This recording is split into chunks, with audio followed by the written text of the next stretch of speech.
আসসালামু আলাইকুম, কেমন আছেন সবাই? সবাইকে রমজান মুবারক। এই রমজানে কে কি করেন? অনেকে অনেক আইটেম করেন, তবে ভর্তা ভাতটা একটু সবচেয়ে বেস্ট মনে হয়। তো আজকে হচ্ছে সেহরি আর মানে আগ্রাতে যেটা করব, পেঁপে ভর্তা। আমি গ্রামের বাড়ি থেকে পেঁপে আসলাম, পেঁপেটা যদিও একটু পেকে পেকে গেছে। আর এদিকে ভাত বসাই দিলাম।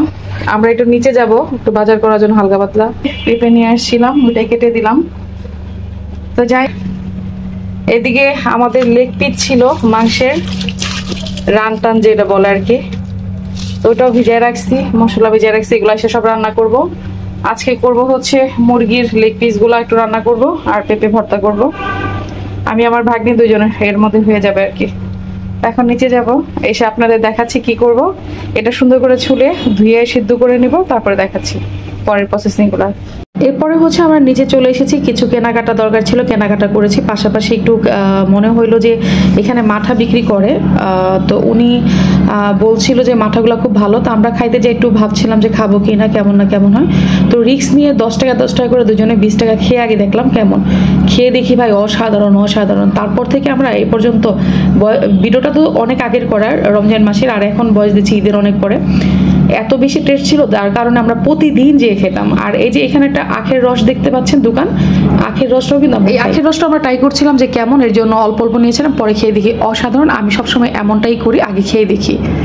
তো আমরা একটু আসলে বললাম যে নিচে গিয়েছিলাম, নিচে যা কিছু খাওয়া দাওয়া করলাম হালকা পাতলা, আর কিছু কেনাকাটা করে নিয়ে আসলাম। গ্যাসের ওষুধ, আমাদের মশায় কামড় দেয়, মশার কয়েল। এরপরে এখানে আনছি লাড্ডু নিয়ে আসছি, লাড্ডু খাও। আর হচ্ছে স্যালাইন, আর আমার জন্য দুধ নিয়ে আসছি, বেগুন, কাঁচামরিচ, আর হচ্ছে টমেটো। এদিকে চুলায় হচ্ছে ভাত বসাই দিয়ে গেছিলাম, আইসা গড় দিয়েছি তাড়াহুড়া করে। এদিকে পেঁপেটাও সিদ্ধ হয়ে গেছে। পেঁপেটা একটু দেখাই দেই, যেহেতু পেঁপের রেসিপিটা আজকে দেখাবো আপনাদের।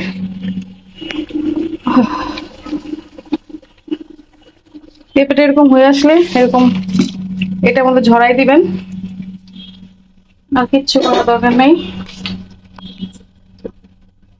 ছড়াইয়া দিয়ে কিছুক্ষণ ঝরানো হোক, তারপরে এইভাবে এরকম চেপে চেপে এটার ভেতরে যে পানিগুলো থাকবে, এই যে এরকম চেপে নিবেন, চেপে চেপে একদম সব পানি ফেলে দিবেন। তো কিছুক্ষণ ঝরুক, আমি এখন আর করবো না, গরম পরে করবো, ঠান্ডা হোক। পিচ্ছি বাগনেডি খাইয়া ফালাই খাইয়া দিছে, ময়লা ফালাই নি।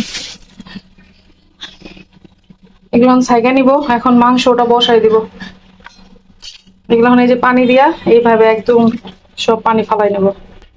এই যে দেখেন আমি একদম এটা দিয়া চিপড়াই, দেখেন রস তো বের হয়েছে, লাস্টে এই যে একটু ঘন ঘন পানিটাও বের হয়েছে, এই যে একদম ছেঁকে নিয়েছি। তো এখানে হচ্ছে মাংসটা বসাই দিব। এখানে হচ্ছে এলাচি, দারচিনি, তেজপাতা দিয়ে দিচ্ছি, একটু পেঁয়াজ কুচি দিয়ে দিব।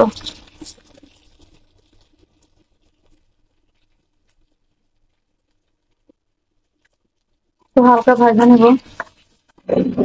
আমি কিন্তু বলেছিলাম আপনাদের, যেখানে আমি যা যা নিয়েছি, যে লেগ পিস দেখেন 2টা, এরপরে যে রান্নার থান থাকে যেগুলো বলে আর কি, এগুলাই, আর হাতের অংশ, মানে এগুলো জাস্ট রোস্ট মোস্ট করি, মাঝে মধ্যে আমি রেখে দিই মানে এক্সট্রা খাওয়ার জন্য। তো আজকে যেহেতু করবো না, সেটা হচ্ছে একটু রান্না করে। আর ঘরে আসলে আসলে মাছ মাংস তেমনটা নাই, বাজারও করা হচ্ছে না, মানিগঞ্জ থেকে আসছি। তারপর তো চিন্তা করলাম এই কটাই রান্না করে ফেলি, কারণ মুরগি তো প্রতিনিয়ত আনাই হয় আসলে।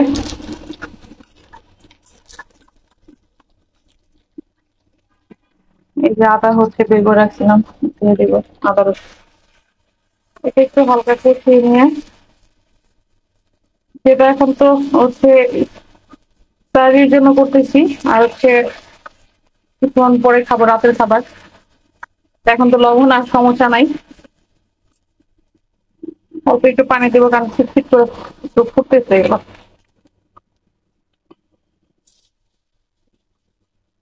এক চামচ ধনিয়া গুঁড়া দিয়ে দিলাম, আর একটু দিয়ে দিলাম মরিচ গুঁড়া দিয়ে দিলাম।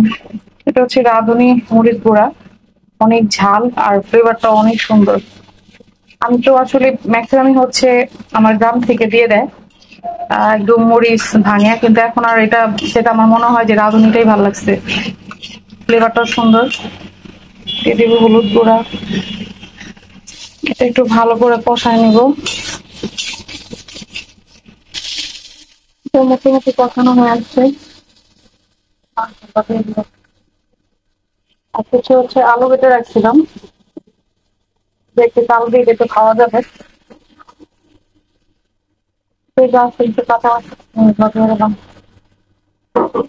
একটু ভালো করে কষায় নিব, তারপর ফাইনাল পানি দিয়ে দিলে হয়ে যাবে।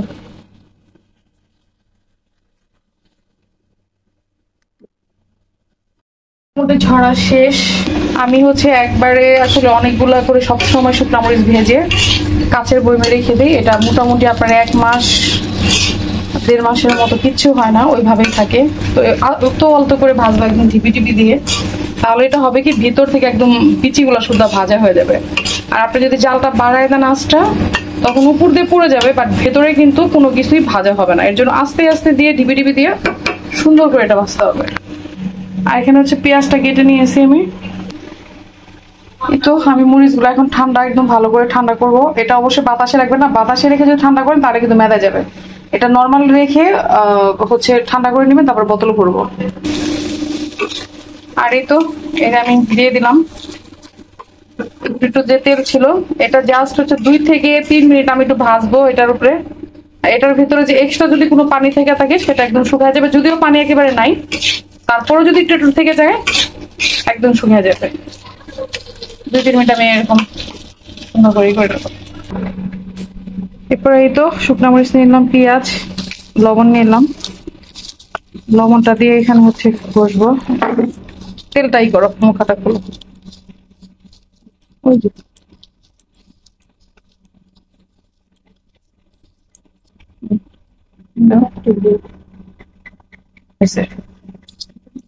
একটু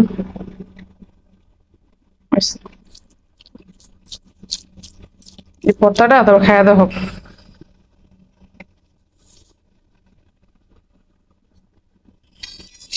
দেখতেই পাচ্ছেন কতটা লোভনীয় এবং সুন্দর হয়েছে। আর এটা যদি আপনি, আমার মনে হয় একবার করে খান, আমার আত্মবিশ্বাস থেকেই বলছি, আপনার নেক্সট টাইম শুধু এটাই খেতে যাবেন। এটা একদম গরম ভাত দিয়ে খাবেন। আমরা কিন্তু গরম ভাত দিয়ে খাবো এখন। এই যে ভাত রান্না করে নিয়ে এসছি মাত্র, ভাগ্নি আর আমি, ভাগ্নির। আর এই যে হচ্ছে মাংস রান্না করছিলাম যে, এই যে, আর এই যে গরম ভাত, ডাল আছে, আর এই হচ্ছে লেবু। এই এরপর এই তো আমি যে শুকনা মরিচ গুলা করে রেখেছিলাম, এগুলা এই যে এখন কাচের, এগুলা সবসময় কাচের বোতলে রাখার চেষ্টা করবেন, তাহলে দেখবেন এটা অনেক দিন পর্যন্ত আপনার মশমশা থাকবে, মিনিমাম 1-1.5 মাসও কিছু হবে না। আর যদি প্লাস্টিকের কোনো বক্সে রাখেন তাহলে কিন্তু এটা আর ভালো তেমন থাকবে না। ঠিক আমি এইভাবে করে একবারে রেখে দিই, কারণ আর কষ্ট হয় না, কারণ প্রতিনিয়ত এগুলা করে করে আসলে করাটা অনেক বেশি কষ্ট। এর জন্য একবারে করে এইভাবে রেখে দিই। এরপর এই তো দেখতেই পাচ্ছেন এখানে রেখে দিলাম। তো যাই হোক, আজকে এই পর্যন্তই, আর ভিডিওটা বাড়াবো না। শুভরাত্রি। সবাই ভালো থাকবেন, সুস্থ থাকবেন। সবাইকে আবারও রমজান মুবারক। আসসালামু আলাইকুম।